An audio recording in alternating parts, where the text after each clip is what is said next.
Good morning, Micah. Good morning, Nick. How are you today? I'm very good. How are you?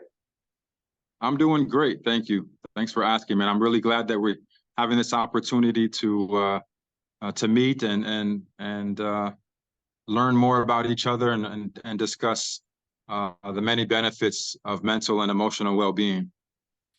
Micah, I really appreciate your comment, and you have my gratitude for your time and sharing your expertise. Before to start, you want to give an introduction about you personally, professionally, where you're based, what you do? I'll leave it to you. My name is Micah Jimerson. I'm from Palm Springs, California, a small desert. I've been around health and wellness for the majority of my life. My father is a health coach, and my mother is a nurse. So I've always been around giving and helping people. I moved to Los Angeles to study acting and go to college. And this is where I found a niche for health and well-being. I was fortunate enough to get an opportunity to travel with a famous musician band called the Dave Matthews Band. I worked with them as their health coach. And this position evolved into me coming to Saudi Arabia and being one of the pioneers of wellness in this region for what people call corporate wellness. Do you want to tell us a little bit more about what corporate wellness implies? Corporate wellness is an overused term for investing in the employee's well-being, developing an environment that is healthy and where the employees feel valued and cared for and looked after. However, it's more about the human being wellness. I would like to call it more human being wellness instead of a corporate wellness. There's so many aspects that go into wellness, not just telling them that they have to go exercise or sending posts from time to time. There's a lot of different components that go into the human being. So when you think about the human being, you think about the different elements that make up the human and bring balance to the human being. So what we try to do is invest in the human and emotional aspects of the human being or employee or team member, if you will, so that they can maximize their full potential both in and out of the office. Thank you, Micah. You just mentioned the word emotional. So we are here actually to dig a little bit deeper on this topic. So the question framed is, by your perspective and experience, how important is emotional regulation and mindset management? Emotional regulation and mindset management they coexist with one another. It's the yin and the yang of human potentiality. When you talk about emotion, you talk about energy. You talk about energy and motion, and how do we regulate our thoughts and our feelings how do we regulate our feelings is through our thoughts. And it's vital, not only as an employee in the workplace, but as a father, as a husband, as an athlete, as a coach or a player, to find a routine that allows you to find a regulated space, a calm space, in order for you to be creative in your approach to your work or to your responsibilities. So they go hand in hand together, and they're vital. They're vital in success. They're vital in happiness. They're vital in how we coexist or relate with one another by regulating our thoughts and our feelings through various practices. I love your point. I mean, I love how you framed it. Being a father, being a husband, being a colleague as well, it all belongs to the same person.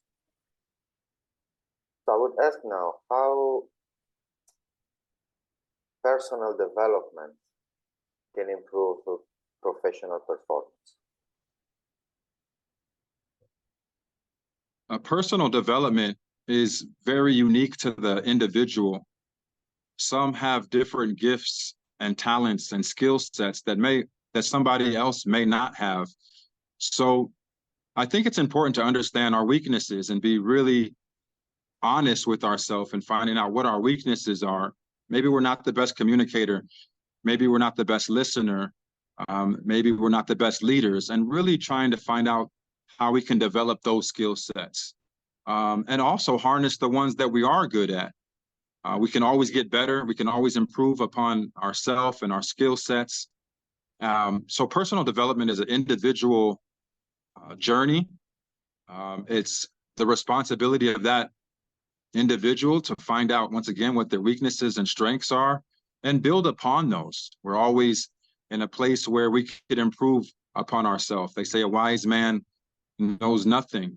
So always being open to learning, being humble in your approach. And there's so many great leaders and so many great educators out there that have provided information for years upon years on how we could improve ourselves. But when you translate into personal development, into professional development, it's a seamless transition.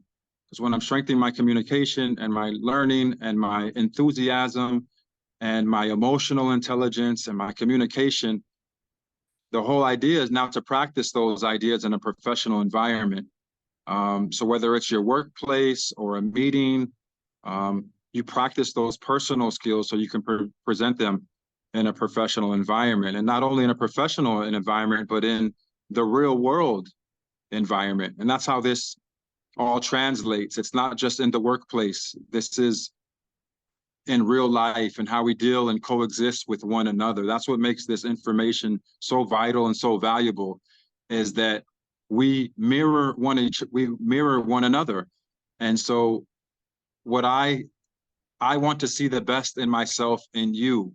And by doing that, I really have to have the responsibility to take care of myself on the highest level, so I can see you, and so that you reflect, that you can also see the reflection in me of a good part of what you like or what you don't like. So it's a very intricate process, but it's one that goes far beyond the professional environment. We coexist with one another. We're synergy, we're energy, and we have a responsibility to be as present and aware and available to each other as possible. Sorry, that was a long answer, but No. I love to listen. I love to listen, and yeah. Again, I'm thankful for sharing these experiences, because I mean your expertise is very high degree. I mean, I'm not talking by circumstances, but I really appreciate what you do, and we've found many times each other on the same page. Because yeah, my tagline, is we are humans before being experts. So developing Nick, the human is developing the professional as well. Yeah, Don. I had a meeting this morning about corporate wellness with a company that wants to assist our company in corporate wellness, and it was all about the physical aspects. Let's go to the gym, let's go for running, and these are so important to how we feel about ourselves. We must take care of our health. We must invest time, 10 to 15 minutes a day, in our physical health, whether it's walking or joining a gym. But what about the other components of health? The word health is HEAL. It's to heal. It's to heal yourself. And physical is only one aspect of that. So you have the emotional components, speaking to somebody, communicating with somebody, your thoughts and feelings, who doesn't judge you, or learning how to read more and do things that exercise and train your mind. Spiritual components. What is your spiritual practice? And everyone has their own beliefs and way of passage in that, right? But we have to invest a little bit in all these different aspects in order for us to find this mental and emotional regulation that you always often talk about. Perfectly agree on the holistic understanding of the human being. So what I'm grasping from your comments is that developing the person is going to have a benefit for the company as well. So my question now would be, how important is for companies and organizations, institutions, to provide, empower, to equip their people with this typology of trainings, emotional intelligence, mindset management? I see a mutual, a reciprocal benefit. What do you think about it? What was that? I didn't hear your last comment.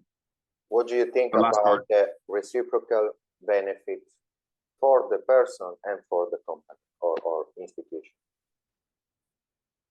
Investing in the employees' mental and emotional well-being is invaluable.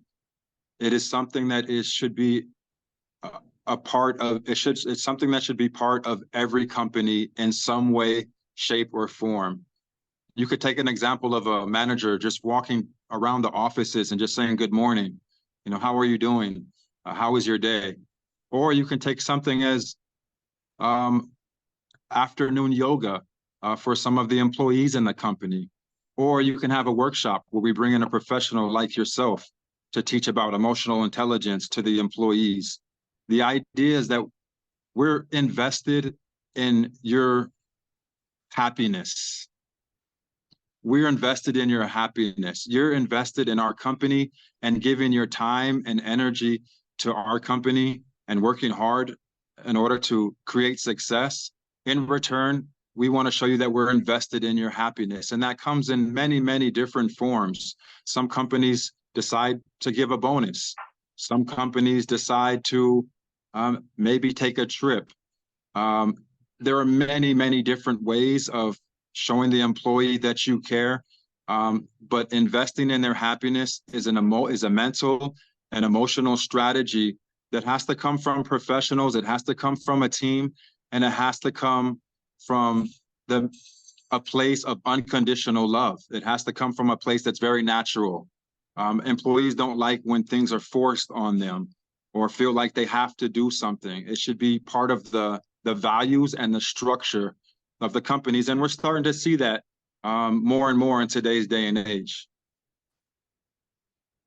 Love the point of investing in their happiness. I think waking up in the morning feeling happy about what you're going to do is the very core of having a good life and well-being, of course. Micah, we talked about corporate and institution. So you are well connected with the sports industry in the kingdom as well. To what degree do you think that emotional intelligence and again mindset management is important in sports? And I'm gonna be more specific in the relation between the coaches and the athletes, and for the athletes individually. Well, I want to be honest. My background is more in the health and wellness sector, and it's evolved into sports, but not so much as a wellness director. So it's not my expertise. However, I love sports. I'm a competitive person myself, and there is a direct correlation between mental toughness, mental resilience, emotional stability, visualization, mindfulness. These components are vital aspects to the team and to the individual success. You look at somebody like Phil Jackson, Chicago Bulls legendary coach, who brought in a mindfulness coach during the Bulls, I want to say second three-peat, in order to balance the personalities between a Dennis Rodman and a Michael Jordan, and understand that these personalities are going to mix because they're different energies. But if we can all align our mental thoughts and goals on a specific purpose, then we have a high probability for success. So a great coach like Phil Jackson was aware of that information, how important it is to visualize before a game, and translated those thoughts to the Lakers. And one of my favorites, Mamba mentality. Be your best every day. That's Kobe Bryant. And once again, understanding the mental aspects, just like physical aspects, Nick, we need to practice these components. They're not something that just happen easily. You don't just wake up and be focused. You don't just wake up and feel energized. You have to get a good night's sleep. You have to write your goals down. You have to think about them. So the physical and the mental, once again, is that yin and yang. It's in order to be your best, you have to have both of these components in alignment and at a very strong place. And I'll take it a step further. If you could regulate your emotions during a match, during a game, then you have a higher chance of success. We see it with Nadal Djokovic, someone who is fully composed and locked in the present moment. A Cristiano Ronaldo. I had the fortune of opportunity of working very closely or visualize or seeing closely Leo Messi. I never worked with him as his coach, so nothing like that, but just watching his mannerisms and his behaviors on the field, he's locked in on the present moment. So developing your physical characteristics, obviously in the gym, nutrition, sleep, recovery. Then you have your mental, which is tactical, techniques.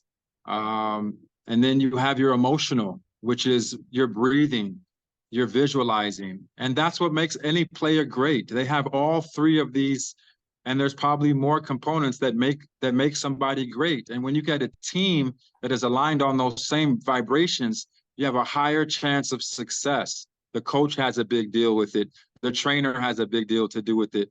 A sports psychologist or emotional coach like yourself has a huge role in how players function on and off the field, because there's so many components that come into competitive play. Mike, I've seen in your last comment, we touched a vast array of spectrum. We touched sports psychology, you mentioned Phil Jackson, you mentioned Kobe Bryant, which was another great ambassador of being the best you can be. We did touch the mind-body silence, how they are one entity. And I love to stretch it into heart, mind, and body. Because, I mean, of course, I'm biased, so emotions are more related to our heart and as well the mind, and that they both together influences the body. We did touch how to visualize. We talked about how visualization can help you to get ready for the competition. And as well, talking again about sport psychology, how to perform motor skills with perfection. Like you visualize yourself executing those motor skills, and stepping into neuroscience, you are creating the neural pathways for you to perform in real life afterwards. I'm really enjoying the conversation, Micah. We know that we can keep talking about this for a very long time. So before to say goodbye, do you have a suggestion for corporates, institutions, and federation, clubs, in order for them to embrace this typology of training for dating?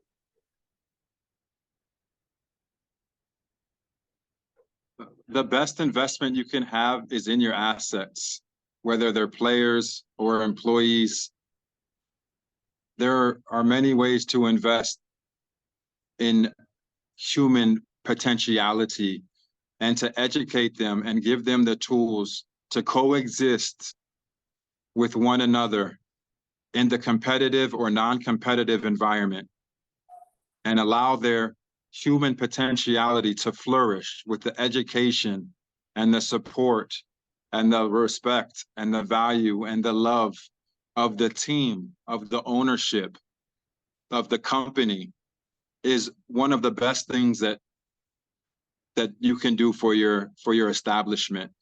And with emotional coaches like yourself, Nick, and wellness coaches like myself and the sports psychologists, the many, many light bearers that are here to share their wisdom on making the world a better place and evolving how we think and feel with one another is a great place and a great asset to have on your team. So there's a role for that. It's needed, and it's a win-win situation. You're building a better employee, you're building a better human, you're going to get a better product, you're building a better athlete. They show you that you care. And I just want to say one more time that there's so many different circumstances that go on in our life, whether we missed the penalty kick, or we missed the free throw, or we didn't succeed at that meeting, or just the opposite of that, and how to emotional and mentally regulate these emotions and stay on an even keel is very, very important and very valuable, not only to the company or the team success, but also to that person, that personal success of how they handle their highs and their lows, and to make sure that there's somebody available for them during those times is just a great place to be, and a great tool to have, or a great entity to have on your team. I hope I answered your question. Definitely, yes, definitely you did. Micah, thanks for your time. I know you are a busy guy. You are in rehab now. Never too busy for my brother, man. Oh, love it. Love it. So once again, thank you. And yeah, we are in touch. We are in touch. Again, thank you, for Nick. Thank sharing you. your expertise, man. I really appreciate it. Thanks, man. Salam alaikum. Peace.